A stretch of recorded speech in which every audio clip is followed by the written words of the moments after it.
Kali ini kita akan mencoba memandikan burung di malam hari sekitar jam setengah 7 lewat lah, habis maghrib kita coba mandikan. Untuk pemandian malam sendiri berfungsi sebagai penstabil emosi dan birahi pada murai.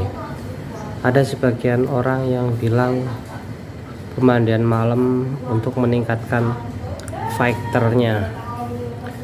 Apapun itu, kita harus tetap tahu tujuan kita memandikan, dan apapun